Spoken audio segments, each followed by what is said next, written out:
Minister's second Christmas in Downing Street, and by his own admission, he's not in control. He says nothing happens when he pulls the levers. Does he blame himself or the levers? Mr.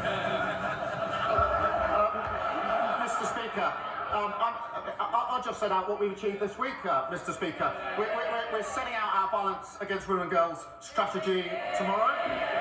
That is me specialist support for abuse victims and the 999 calls experts. Prime Minister. The next lever was 500 jobs protected at Grangemouth, partnering with INEOS to safeguard the plant's future. Next lever was Erasmus scheme, which is being announced later on today from January 2027. The next lever, Mr. Speaker, the Employment Rights Bill became law, the biggest uplift in workers' rights in a generation. I've got a whole more list, Mr. Speaker. I could go on for a very long time. Not sure exactly what that had to do with the question, Mr. Speaker. The fact is, the Prime Minister promised economic growth, but the only thing that's grown is his list of broken promises. He promised to reduce unemployment, but yesterday, unemployment hit its highest level since the pandemic. It has gone up every single month since he came into office. Why is that? Mr. Speaker, the facts are these: 350,000 people, more people in work this year. We've got the lowest inactivity rate for 5 years. We are taking a number of measures to address this, particularly with the young unemployed. I would remind them that under their watch, unemployment averaged 5.4%, higher than it is today. You two. Mr. Speaker, I don't know what planet the Prime Minister is living on, but unemployment has gone up every single month under him. Youth unemployment, record levels. Graduate recruitment, lowest ever. He promised that he wouldn't increase taxes on working people, but he has. Last year, he increased national insurance. Last month, he froze income tax thresholds. So will the Prime Minister finally be honest and admit he broke his promise on tax? Prime Minister. Mr. Speaker, I'm very proud that in the budget we had record investment into our public services, we stabilised the economy, and we bore down on the cost of living. They voted against all those measures. But, Mr. Speaker, it is a season of goodwill. Let me congratulate the Leader of the Opposition.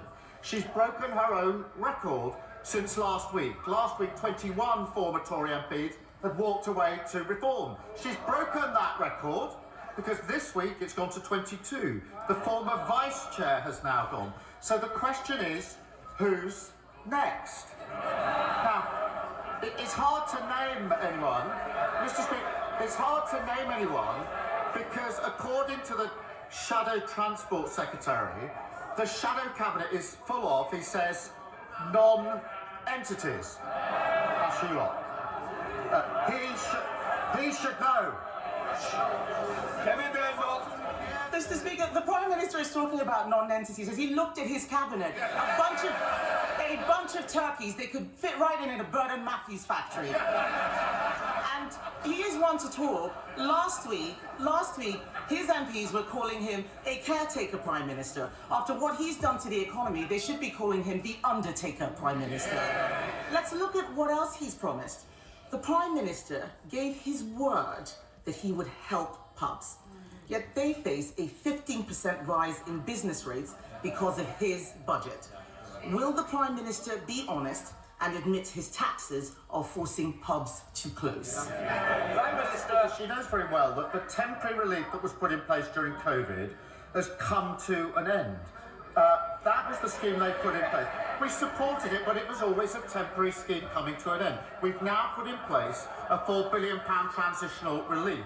We've also taken other measures, creating hospitality zones, greater licensing freedoms and tackling late payments. We're also bearing down on the cost of living, Mr. Speaker, so more people enjoy a drink or a meal out, freezing rail fares, freezing prescription charges, £150 off energy bills, driving wages up. What did they do in relation to each of those, Mr. Speaker? They voted against each and every one of those measures. Mr. Speaker, what pubs has he been speaking to? They've been barred from all of them. And let's look at another broken promise. I don't know why they're shaking their heads. It's not my fault they've got nowhere to drown their sorrows. Let's look at another broken promise. He promised to end the doctors' strike. He gave the doctors a 28.9% pay rise. What did he get in return? This morning, they've gone back on strike for the third time. In the middle of winter, in the middle of the worst flu crisis in years. Mr. Speaker, this shouldn't be allowed. We already banned strikes by the police and the army. Why doesn't he put patients first, show some backbone, and ban doctors' strikes? Mr. Speaker, let me be clear about the strikes. They're dangerous and utterly irresponsible. And my message to resident doctors is don't abandon patients, work with us to improve conditions and rebuild the NHS. But Mr. Speaker, they left the NHS absolutely on its knees, waiting lists through the roof and confidence absolutely rock bottom. And Mr. Speaker, I take no lecture from them on industrial harmony. More days were lost to strike action on their watch than any year since the 1980s. Mr. Speaker, of course he's not going to ban doctor strikes. He doesn't have the baubles. The trade unions didn't just buy him. They can shake their heads all they like. We all know who's running their party, and it's not him. The trade unions didn't just buy him for Christmas, they bought him for life. And this matters for all those people out there facing a difficult new year. The Prime Minister has lost control. It's not the levers that don't work, it's him. He's breaking every promise he has made. He promised to bring down unemployment, it's up. He promised he wouldn't increase taxes, they're up. He promised to end the doctor's strike, they're on strike again. Mr. Speaker, he said his main mission was economic growth, but the economy is shrinking. With a year like that, is it any surprise that all his MPs want for Christmas is a new leader?